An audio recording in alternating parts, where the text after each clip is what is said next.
Don't expect money. We didn't want you then, and we don't want you now. Victoria Ashworth's words froze me in the marble foyer of her Napa Valley estate, crushing 50 years of restless questions in an instant. The chandelier above glittered, the wine-colored carpet muffled my pulse, but all I could hear was the echo of her voice.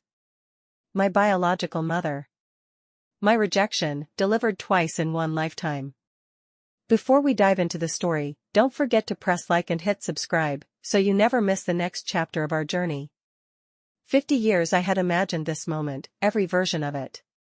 Tears, regret. Maybe even an embrace. Instead, one calculated sentence had shattered every dream.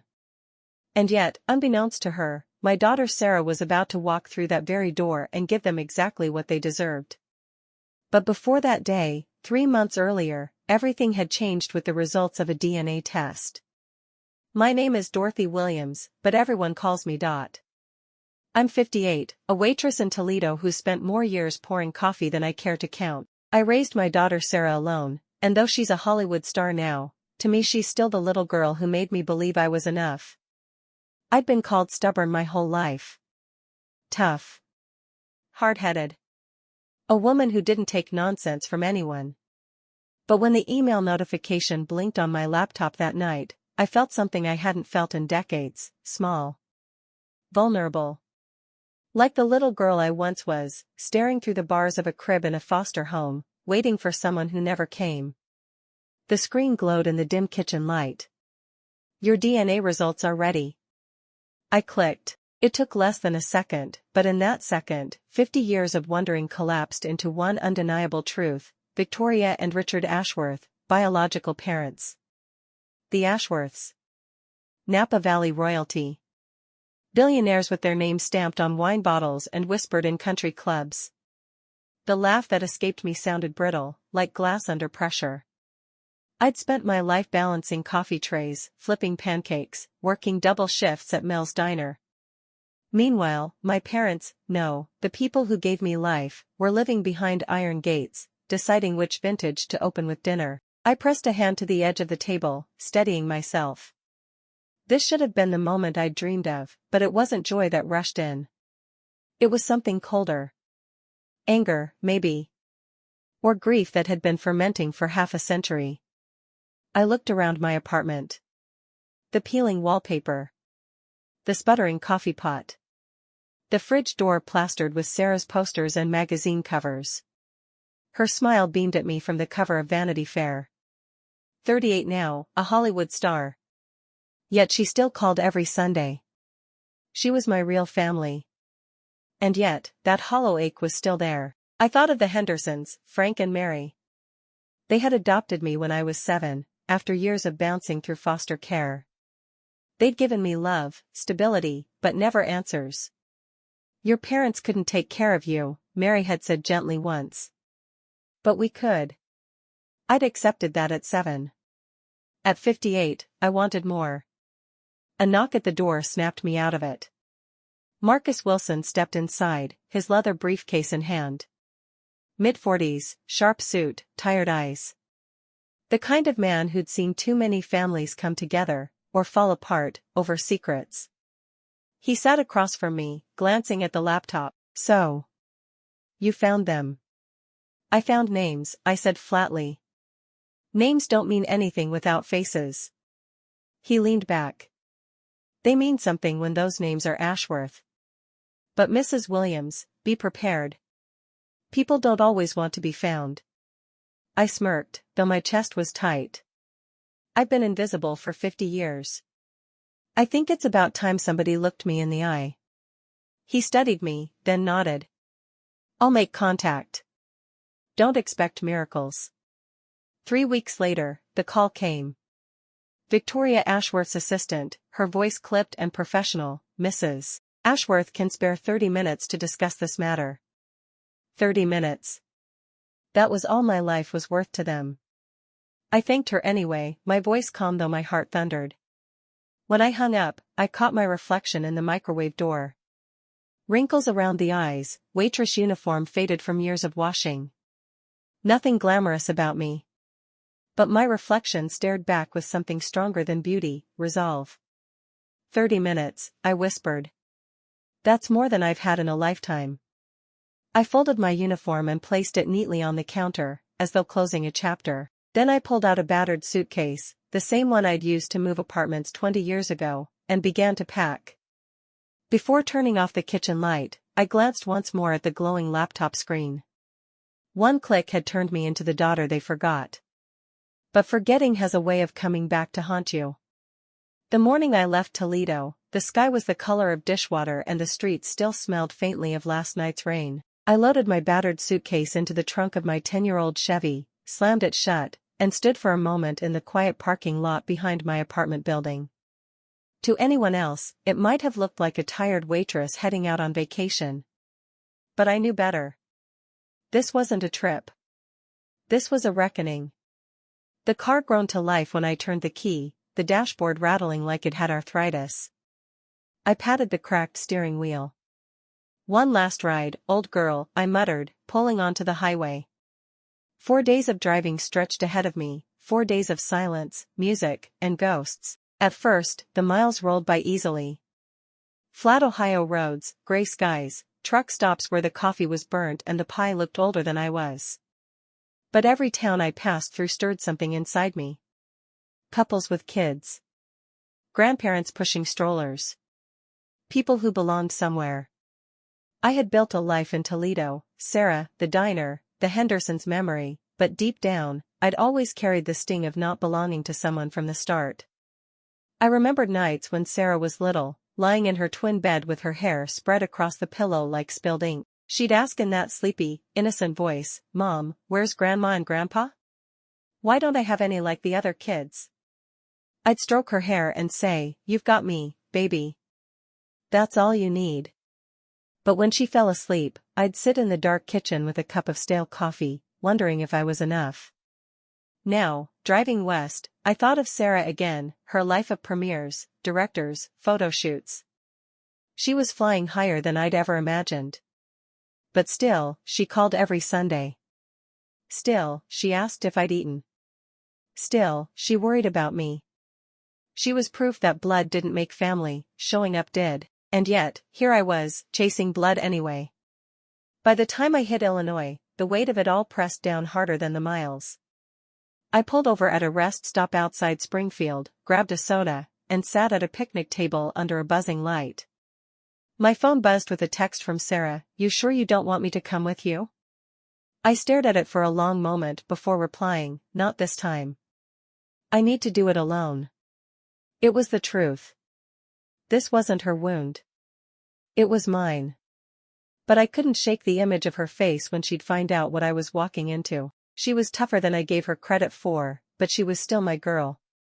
And part of me knew, if the Ashworths thought they were just dealing with me, they were in for a surprise.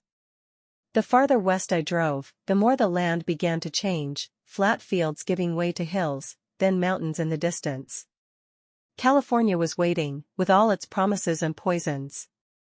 On the third night, somewhere in Nevada, I dreamed of Victoria Ashworth. Not the real one, but a shadow version. She stood across a long marble hall, her face blurred, her voice sharp as broken glass. "We didn't want you then, and we don't want you now." I woke in a cheap motel bed, heart racing, sheets twisted around me like ropes. For a long time I sat in the dark, staring at the ceiling, wondering if that dream was already the truth. When I finally reached the California border, the air itself felt different, warmer, more perfumed. Vineyards rolled across the hills like green oceans. Somewhere beyond those hills stood a mansion where my name had never been spoken, where my existence had been erased. I tightened my grip on the wheel, a smirk tugging at my lips despite the fear gnawing at my stomach. Inconvenient, Victoria had called me once in court documents Marcus uncovered. An inconvenience. Well, inconvenient or not, I was here now. And the Ashworths were going to have to look me in the eye. Dot arrives at the iron gates of the Ashworth estate. Security cameras swivel, tracking her car as she pulls up to the intercom. She rolls down the window, heart pounding. The voice crackles, "State your name." Dot leans in, steady and unshaken. "Dorothy Williams." But you already know that. The gates begin to open. The iron gates swung open with a groan, revealing a winding driveway flanked by manicured hedges and roses too perfect to be real. The kind of place where gardeners worked harder than most doctors. My Chevy rattled up the long path, sounding like a bad joke against the silence of the estate. At the top of the hill, the mansion stood like something out of a magazine spread, 30 rooms of white stone and glass, every line precise, every window gleaming. It wasn't just wealth. It was arrogance carved into architecture. A man in a tailored suit waited at the top of the steps. The butler, no doubt. His face was stone, his eyes cool, as if people like me pulled up every day and he was trained not to flinch. "Mrs. Williams," he said, bowing his head slightly. "This way, please." Inside, the air was sharp with polish and lilies. My shoes clicked against marble that looked too smooth to stand on. Oil paintings of ancestors I'd never known lined the walls, their painted eyes following me as though judging. Maybe they already knew I didn't belong. The butler led me into a conservatory filled with orchids and glass. Sunlight filtered in through the dome above, but the room felt anything but warm. And there she was. Victoria Ashworth. 92 years old, but dressed like time had been too polite to touch her. Silver hair perfectly styled, pearls resting at her throat, posture straight as a blade. Her eyes, icy blue, sharp as scalpels, took me in. "You're the child," she said flatly, as if I were no more than a footnote in her calendar. I drew in a steady breath. "I'm Dorothy Williams. But everyone calls me Dot." Her lips tightened, not with recognition, but irritation. "I assume you want something," she said, tone clipped. I swallowed hard, heat rising in my chest. "I want answers. Who I am. Where I come from. Why I was left behind." "You were inconvenient," she said, her voice slicing through the air without hesitation. "A distraction. Richard and I were young, focused on building our fortune. We didn't want a child slowing us down." Her words hit harder than I expected. Not because I hadn't imagined them, but because hearing them aloud made them real. "And now you expect compensation," she added, her expression cool, her hands folded neatly in her lap. "Don't expect money. We didn't want you then, and we don't want you now." The silence after that stretched like a taut wire. I forced a smile, though my throat burned. "Beautiful plants," I said softly, glancing around at the orchids. "Must take a lot of care in such a cold environment." Her eyes narrowed. "Where do you think you're going?" I rose slowly, my chair scraping against the marble. "We're finished here, I believe." But just as I turned toward the door, the sound of footsteps echoed through the hall. The butler's voice broke the silence. "Mr. Richard Ashworth will see you now." Dot freezes as the door opens. Her father, older, frielier, leaning on a cane, steps into the conservatory. His gaze lands on her, and for the first time that day, she sees something Victoria has never shown her: recognition. The conservatory door creaked open, and for a moment the air itself seemed to hold its breath. Richard Ashworth entered slowly, leaning on a carved wooden cane. He moved like a man used to being watched, regal even in frailty, but every step betrayed the weight of years. His suit was tailored, but his skin sagged beneath it, and his once powerful frame had shrunk into something fragile. His gaze swept the room before landing on me. Unlike Victoria's icy assessment, his eyes softened, like he was seeing a ghost he'd half convinced himself never existed. "So," he said, voice gravelly, measured. "You're Dorothy." The way he said my name caught me off guard. Not as if it were a problem to be solved, but something known, familiar. "Yes," I answered carefully. "Dorothy. Though everyone calls me Dot." He nodded once, as if the nickname pleased him. "You have the family eyes." My stomach twisted. The same blue eyes I'd seen in the mirror my whole life, never knowing whose they were. Victoria's lips thinned, sharp with disapproval. "Richard." He silenced her with a raised hand, his focus never leaving me. "You've made a life for yourself." I gave a small laugh, bitter around the edges. "I've been a waitress at Mel's Diner in Toledo for 23 years. Not exactly the Ashworth legacy.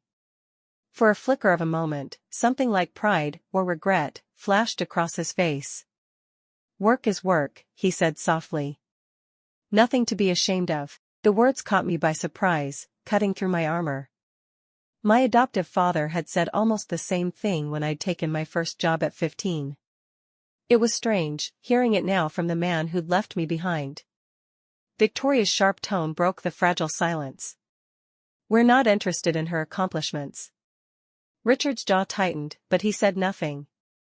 Before I could respond, the butler appeared again, bowing slightly. Master James is here. The sound of heavy footsteps thundered down the hall, quicker, angrier than Richard's careful pace, and then the doors opened again, this time not to frailty or regret, but to a storm. James Ashworth, the acknowledged son, bursts in, face red, voice sharp, already ready for war. Dot braces herself, knowing the fight she'd come for is only beginning. James Ashworth stormed into the conservatory like a man accustomed to owning every room he entered. His face was flushed, his jaw clenched so tight it looked ready to crack. So this is her, he spat, glaring at me like I was an intruder who'd crawled out of the walls. This little waitress thinks she's one of us? Victoria straightened, her lips curving into the faintest smirk. Richard lowered his eyes, cane trembling against the marble floor. I stood tall, refusing to flinch. Yes. This is me. James scoffed, eyes narrowing. You don't belong here. Whatever stunt you're trying to pull ends now. We built this life. You have no claim to it. Before I could answer, the butler reappeared at the door. His voice was careful, formal, but there was something unreadable in his eyes. Another guest has arrived. Victoria bristled. I told you, no interruptions. But it was too late. The sound of footsteps filled the hall, steady, confident, unhurried. Then she appeared. Sarah. She stepped into the conservatory in jeans and a simple sweater, but even dressed down she carried herself like the star she was. Her presence swallowed the room. Sunlight caught her dark hair, her skin glowed against the sterile orchids, and every eye, yes, even Victoria's, was pulled to her. Sorry I'm late, Mom, she said warmly, walking straight to me. She kissed my cheek, slipped her arm through mine, and turned to face the Ashworths with a smile that could melt cameras. For the first time since I arrived, I felt the ground shift beneath us. Victoria blinked, recognition flickering in her icy stare. Richard's lips parted as if to speak, but no words came. James froze, confusion twisting into unease. Sarah looked at them each in turn, her voice soft but cutting. I wanted to meet the people who abandoned my mother. Funny, your names come up often. Galas. Charity dinners. $1 million donations to orphanages and foster programs. The silence that followed was heavier than any words. I saw it then, the tiniest crack in Victoria's perfect composure, her chin lifted, but her eyes darted, just once, toward Richard. He looked away. Sarah took a step forward, her tone calm but relentless. You spent millions helping children like her. Children who weren't yours. While the one child who was yours grew up alone, waiting for answers you never gave. The hypocrisy hung in the air like smoke, impossible to ignore. James tried to recover, his voice sharp. You think you can walk in here with your fame, and shame us? Sarah didn't blink. Not shame. Truth. I felt the heat of tears pressing behind my eyes, but I swallowed them back. Sarah wasn't just standing by me, she was standing for me. For all the years I couldn't. For the first time, Victoria had no words. Sarah lays a thick file on the glass table, a folder of records, donations, and receipts. She looks Victoria in the eye and says, I know exactly what you've done. And I know what you're still hiding. The folder landed on the glass table with a dull thud, scattering the silence like a gunshot. Victoria's hand twitched, the first crack in her composure since I'd arrived. Sarah slid it across the table. Charitable donations. Board memberships, tax write-offs disguised as benevolence. Millions poured into orphanages and children's homes across the country. Richard shifted uncomfortably in his chair. James scoffed. So what? We're philanthropists. Everyone knows that. Sarah's gaze sharpened. No. You're opportunists. You spent decades polishing your reputation while burying the truth that your own child, my mother, was abandoned in foster care. The words hit the air like a slap. I felt the weight of them, the years of silence finally given a voice. My throat tightened, but I forced myself to hold still. Victoria's jaw clenched. We gave to children who deserved help. It has nothing to do with her? Sarah cut in, her voice rising for the first time. She stepped closer to Victoria, her eyes burning. You funded programs for children like my mother while pretending she didn't exist. You wanted the credit of saving strangers without facing the shame of saving your own. Richard's eyes glistened, and for a moment I swore I saw regret flicker there. But James, oh, James, he sneered. Enough of this sanctimonious lecture, he snapped. You think you're clever, don't you? Flash your Hollywood smile, wave some papers around, and suddenly you've rewritten history? He turned on me, his finger stabbing the air. You don't belong here. You're nothing but a mistake who crawled back out of the dirt. Heat surged through me, but before I could speak, Sarah stepped between us. Careful, she said evenly, her tone so calm it chilled the air. That mistake raised me. She worked herself to the bone so I could have a life you wouldn't last a week in. Don't think for a second you get to diminish her now. The words hit James harder than any slap could have. His jaw worked furiously, but no sound came out. Victoria looked away, her pearls trembling ever so slightly against her collarbone. Richard leaned heavily on his cane, shoulders sagging. For the first time I saw it, their empire was nothing but glass, and Sarah had just hurled the first stone. Sarah lifts one final page from the folder, a legal document with the Ashworth family trust's seal. She looks directly at James and says, "This isn't just about reputation anymore. It's about money. And my mother has a claim you can't erase." Sarah held the final page between two fingers, letting the weight of the silence settle before she spoke.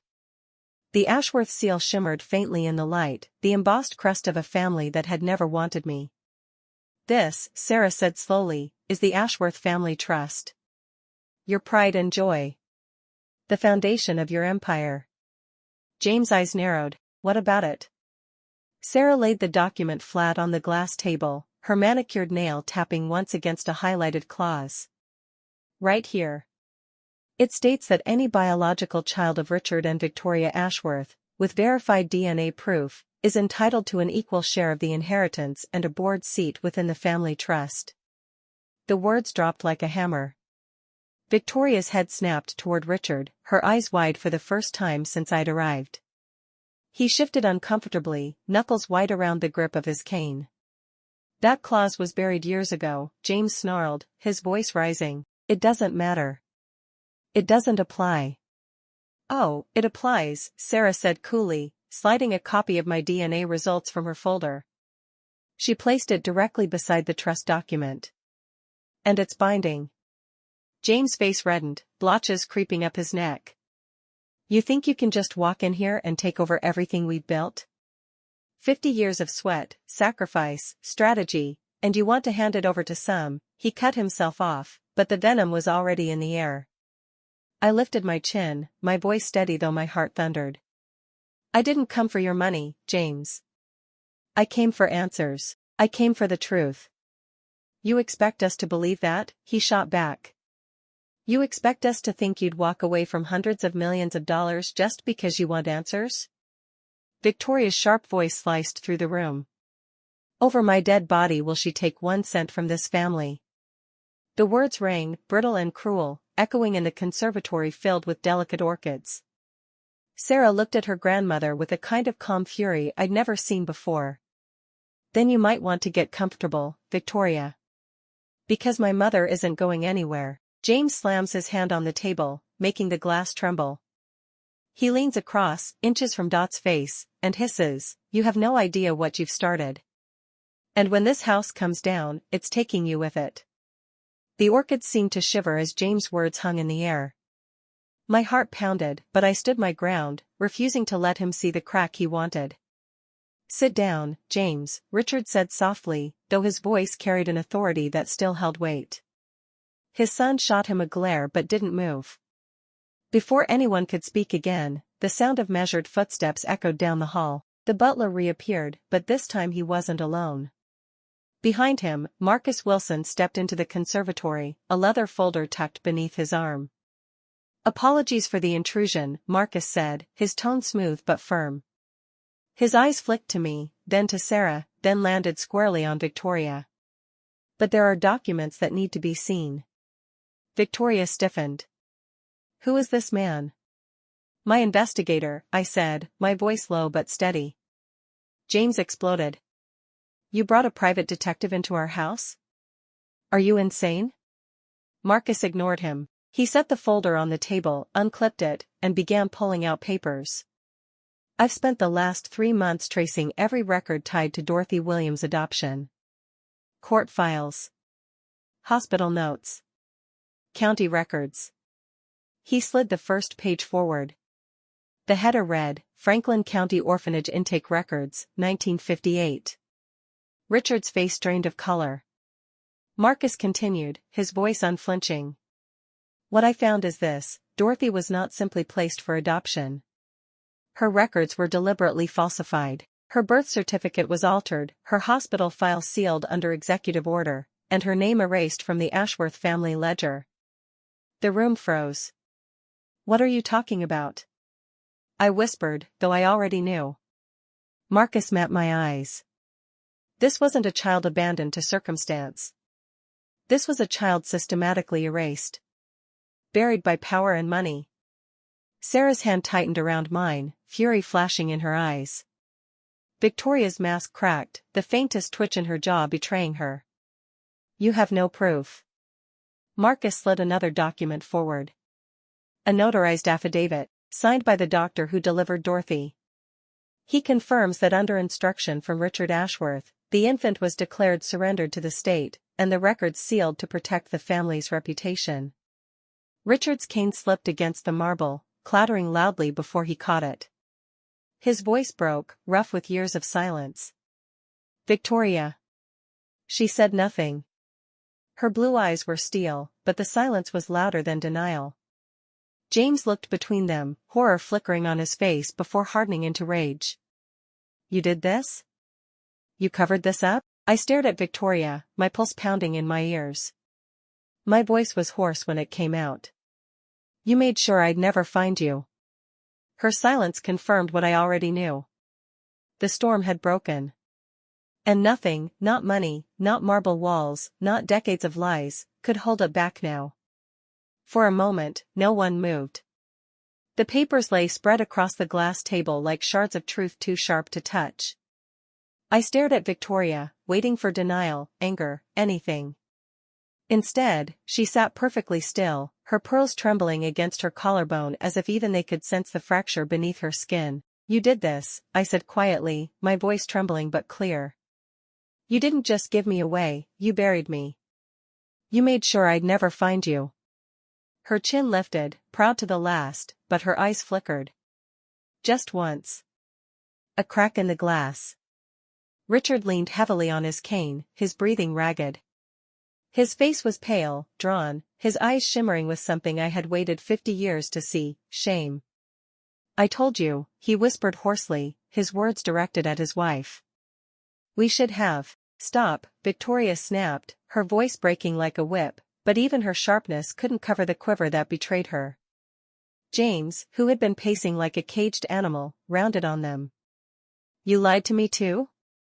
All these years, you preached loyalty, reputation, sacrifice, and you covered this up? His voice cracked on the last word, fury mixed with disbelief. Sarah stepped forward, her presence commanding as ever. This isn't just about money, or reputation. This is about humanity.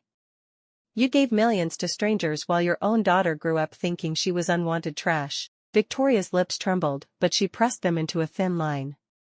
We did what was necessary. For who? I demanded, my voice rising now, decades of pain spilling out. For me? For the baby you threw into the system? Or for yourselves, so you could drink wine in glass palaces and pretend I never existed? The room went silent, the orchids swaying gently in the air-conditioned breeze, as if even the plants were holding their breath. Richard suddenly gasped, his cane slipping from his grip. His body lurched forward, hand clutching at his chest. Richard! Victoria's scream tore through the conservatory, shattering the icy composure she'd clung to. For the first time, she wasn't the matriarch, wasn't the untouchable queen of her empire, she was a wife watching her husband crumble. James lunged forward, catching his father under the arms. Panic flashed across his face, raw and unguarded. Dad! Dad, stay with me! I froze, torn between rage and instinct. Then training I didn't have kicked in, I rushed to Richard's side, dropping to my knees beside him. Call 911. I barked. My voice was strong, commanding, and in that moment no one dared disobey. The butler bolted from the room. Richard's eyes locked on mine as his chest heaved. His voice was faint, strangled. Dorothy. But the words slipped away as his body convulsed in my arms. Sirens wail faintly in the distance as medics rush toward the house. Dot, still kneeling beside Richard, stares at Victoria, whose face is streaked with tears she can no longer hide. For the first time in her life, Dot wonders if her mother is capable of breaking. Richard's body was heavy in my arms, his breath shallow and ragged. His skin, once sun-kissed and strong, was now ashen. His hand clawed weakly at my sleeve, eyes wide with terror. For a split second, I froze. This was the man who had signed me away like a nuisance, who had let me vanish into the system while he built an empire of vineyards and gala invitations. Every scar I carried, every lonely night, traced back to this moment in history where he and Victoria had chosen silence over love. I could have let him go. Some part of me wanted to. But I didn't. Stay with me, I ordered, my voice steadier than I felt. I tilted his head back, checked his breathing, pressed my palm to his chest. Come on, Richard. Not like this. Not in front of me. James was panicking, his face blotched red, his hands shaking uselessly over his father's shoulder. He can't, what do I do? Move, I snapped, pushing him aside. You'll smother him. Victoria knelt across from me, her pearls snapping loose from her necklace as she clawed at Richard's arm. Her perfect mask was gone, her face was raw, contorted, streaked with tears. Richard! Don't you dare leave me now, Mom, James tried to steady her, but his own voice was breaking. The butler returned, breathless, announcing, paramedics are on their way. His calmness was a fragile veneer over panic. I pressed my ear close to Richard's lips. A faint wheeze. A struggling heartbeat. I laced my fingers together and pressed down on his chest. Counted out compressions. My arms burned, but I kept going. 1, 2, 3, 4. Breathe, damn you, I muttered, sweat dripping down my temple. Then, suddenly, a gasp. Richard's chest rose, his eyes flying open, watery and wild. His hand grabbed my wrist with surprising strength. Dorothy, he croaked, voice shredded. I froze, my hands hovering mid-compression. He'd said my name. Not the child. Not her. Dorothy. His eyes locked on mine, and for a moment the whole world narrowed to that fragile, broken whisper. Don't go. The medics burst into the conservatory, rushing past us with equipment, voices sharp and commanding. They lifted him onto a stretcher, strapping tubes and wires across his chest. I stumbled back, heart hammering, my palms slick with his sweat. My body trembled as adrenaline drained, leaving me raw and exposed. Victoria clung to the side of the stretcher, her hand wrapped around his.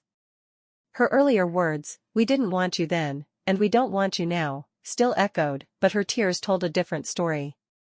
James, pale and silent, didn't look at me. He didn't have to. The fury in his eyes said enough, saving Richard didn't make me family. To him, it made me a threat. The paramedics wheeled Richard out, the sound of their boots pounding against marble. And then it was just silence again. The orchids swayed gently, as though mocking the storm we'd just survived. As the stretcher disappears through the doorway, James turns to Dot, his voice low, venomous, controlled now in a way that chills more than his earlier rage. You should have let him die. Because now? You've only made things worse for yourself. The mansion felt different after the medics left, hollow, like its walls had lost the heartbeat that kept them alive. The conservatory, once a shrine of orchids and sunlight, now reeked of fear and sweat. Victoria stood by the window, her back rigid, arms crossed tight against her chest. James paced in furious circles, his shoes clicking like gunshots on the marble. I sat at the glass table, the trust documents and falsified papers still spread before me. Marcus stood at my side, calm as a statue, though I caught the flicker of calculation in his eyes. He knew we had them cornered. Finally, I broke the silence. Why? My voice was low but carried through the room. Why go to such lengths to erase me? What was so shameful about me that you destroyed every record of my existence? Victoria didn't turn. Her reflection in the glass showed a woman carved from stone, but her voice wavered when she spoke. You were born at the wrong time, she said. Richard and I were building everything, our name, our fortune, our seat at the table. A child, a scandal, she exhaled, her shoulders stiff. It would have ruined us before we began. Anger surged hot in my chest. So you ruined me instead.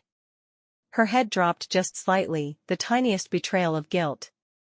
James stopped pacing, his face twisted in disbelief. This is insane. All of this, for reputation? For image? Victoria finally turned, her eyes sharp again, though glistening now at the edges. You don't understand. We weren't born into privilege, James. We clawed our way into it. One misstep, one weakness, and everything we fought for would have crumbled. People like us don't get second chances. Sarah's voice cut in, steady, cold. So you sacrificed your first child for the sake of money and appearances. And then you had the nerve to call it strength. Victoria flinched, just barely. I leaned forward, my palms flat against the glass. Do you know what I remember most about growing up in foster care? It wasn't the hunger, or the loneliness, or even the shame. It was the silence. Wondering every night why I wasn't good enough for the people who brought me into this world. My voice cracked, but I didn't stop. You didn't just erase me from your lives. You erased me from my own. For the first time, Victoria's eyes broke. A tear slipped down her cheek, quickly brushed away, but not fast enough to hide. James looked at her as though he didn't recognize her at all. All those years you preached about family values. Loyalty, legacy. And it was all a lie. Victoria's lips trembled, but she pressed them into a tight line, refusing to answer. Marcus cleared his throat softly, sliding one final document onto the table. There's more. A draft revision of the family trust, and signed. It suggests that Victoria planned to permanently exclude Dorothy from any claim, even if her existence ever came to light. The silence that followed was suffocating. Victoria closed her eyes. For once, she didn't deny it. Sarah picks up the unsigned draft, holds it high enough for everyone to see, and says, "You wanted her erased then, and you still want her erased now. But here's the thing, Victoria, my mother isn't going anywhere." The draft trust trembled slightly in Sarah's hand, the paper whispering as it caught the air. James looked ready to tear it in two, but Marcus's steady gaze kept him frozen in place. Victoria, silent by the window, seemed smaller than she had an hour ago. And me? I couldn't breathe. $600 million. A board seat. Influence over an empire I hadn't even known I was born into. All of it, suddenly mine for the taking. My fingers brushed against the edge of the paper. The weight of it felt heavier than lead. James broke first. "Sign it," he hissed, his face pale with fury. "You want answers? You've got them. You want proof? You've got it." Take the money and disappear. Sarah's voice sliced through the room. She doesn't need your permission, James. This isn't about disappearing. This is about what comes next. I stared down at the page, at the sharp ink lines that had once determined my fate. 50 years of silence, loneliness, questions, all funneling into this one moment. I thought of the Hendersons, Frank and Mary. The way Mary's hands had always smelled faintly of flour, the way Frank hummed when he read the paper. They hadn't given me money or marble foyers, but they'd given me a home. They'd chosen me when my own parents hadn't. I thought of Sarah, her voice on the phone every Sunday, her first school play, her red carpet smiles. She was proof that I hadn't failed, that love didn't come from fortune but from showing up, day after day, no matter how hard it got. And I thought of Victoria, standing rigid by the window, tears she'd never admit to still glistening in her lashes. I could take her fortune. I could take everything she valued. But what would that make me? I picked up the pen. My hand trembled as I pressed the tip to the page. James leaned forward, eyes gleaming with hatred. Do it. Sign.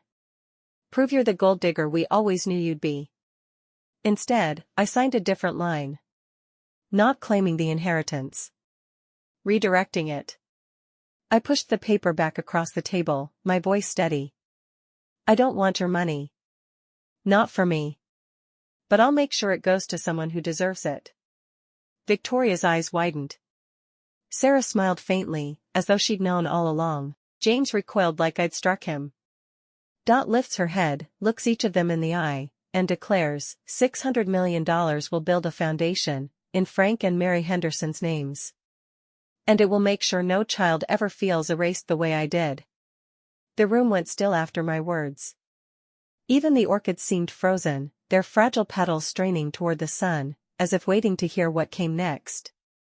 James blinked at me like I'd just spoken another language.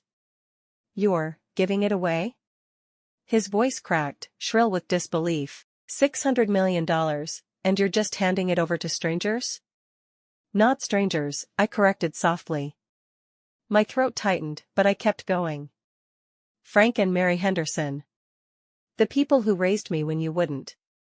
The foundation will bear their names, and its only mission will be to give children what I never had, permanent homes, permanent love.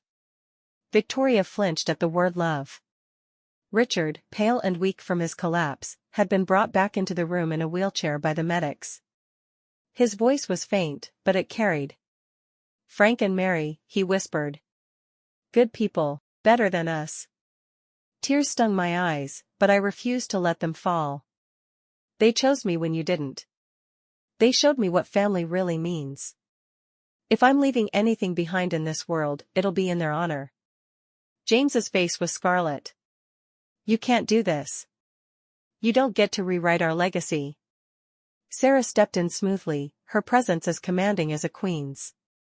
Actually, she does. The clause is clear, Dot controls her share. And she's assigning it to a trust, which will be binding. I turned to Sarah, expecting relief. Gratitude. A shared victory, but her eyes held something else, something colder, sharper. And you'll remain on the board, she said evenly. I froze. Sarah. Her gaze didn't waver. It's not enough to give the money away. You have to make sure it's used right. That the Ashworth name doesn't twist it into another facade. This is your chance not just to be heard, but to make sure you can never be silenced again. The words were logical, even loving in their own way. But they bound me, tethering me to the very family I wanted to escape. James smirked bitterly. Congratulations, Dot. Looks like you're one of us now, whether you like it or not. Victoria's eyes finally broke, and she reached for something at her side. From her pocket, she pulled a wrinkled, yellowed photograph. She slid it shakily across the table. A baby swaddled in a hospital blanket. Tiny. Helpless. Eyes wide and curious. My only picture of you, she whispered. Her voice cracked for the first time. I've carried it, every day. The photograph lay between us, its edges curled and yellowed with time. My hands trembled as I reached for it, the paper soft from decades of being handled, folded, hidden.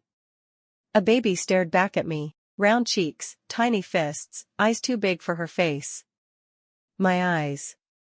For a long time I couldn't speak. My throat felt tight, as though 50 years of silence had lodged there all at once. Victoria's voice broke the stillness. It wasn't sharp this time. It wasn't cold. It was small. They told me to destroy it. To forget. But I couldn't.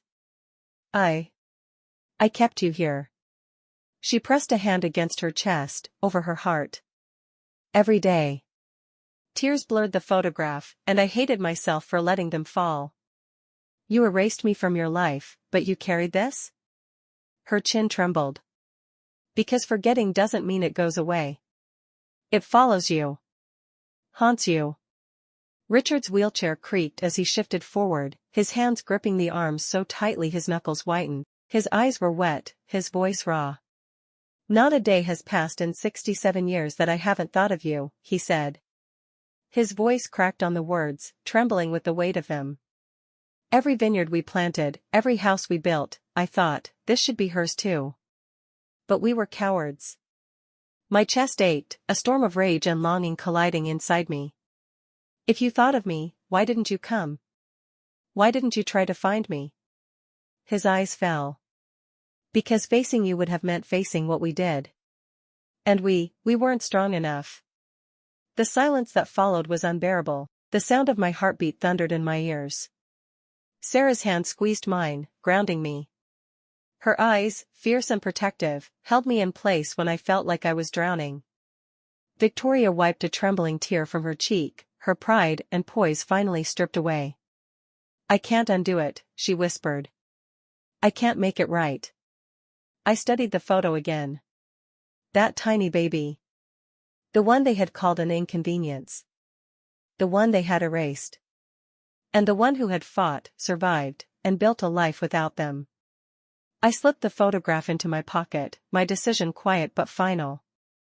No, I said softly, but you can watch me make it right. As Dot stands, the photograph secure in her pocket, Victoria reaches out suddenly, her voice trembling, almost pleading, Dorothy, will you ever forgive us? The mansion loomed behind us, its marble walls glowing pale in the late afternoon sun. For all its grandeur, it suddenly looked smaller, like a relic of a dynasty already cracking. Sarah walked beside me, her arm linked through mine, steadying me in a way she'd done since she was a little girl. My suitcase rolled behind us, its wheels bumping over the cobblestones like a final punctuation mark. We didn't look back. The iron gates closed with a groan, and the sound felt like the end of a chapter I'd been stuck in my whole life. I slid my hand into my pocket and touched the photograph. The baby in the blanket. Proof that even in erasure, I had been remembered, if only in secret. Proof that they hadn't been able to completely erase me, no matter how hard they tried. Are you okay, Mom? Sarah asked softly. I looked at her, at the daughter I had raised with nothing but grit, laughter, and love. She was everything, my legacy, my proof, my redemption. I am now, I said. We reached the car, and I opened the driver's door. For a moment, I rested my hands on the roof, staring at the endless road ahead. Not the road behind me. Not the ghosts. But the road that was mine to choose. Inside the mansion, Richard and Victoria would live with their choices. James would seethe, clawing at the empire he thought was safe. And the foundation, the Henderson Foundation, would carry on, louder than any of their silence. I started the engine. The Chevy rattled, the same familiar sound it had always made, and it felt like home. As the estate faded in the rearview mirror, I realized something I should have known long ago. Love isn't about blood. It isn't about money. It isn't about time. It's about showing up. Every single day. And I had been blessed with someone who did exactly that, my daughter. My greatest accomplishment. My family. Sarah reached over, laid her hand on mine, and smiled. We drove into the horizon together, leaving behind the ghosts, carrying only what mattered forward. I was no longer the daughter they forgot. I was the mother who remembered. Dot doesn't claim the Ashworth fortune for herself, instead, she chooses love, Sarah, and the foundation in her adoptive parents' names. The story closes not with revenge, but with reclamation and peace.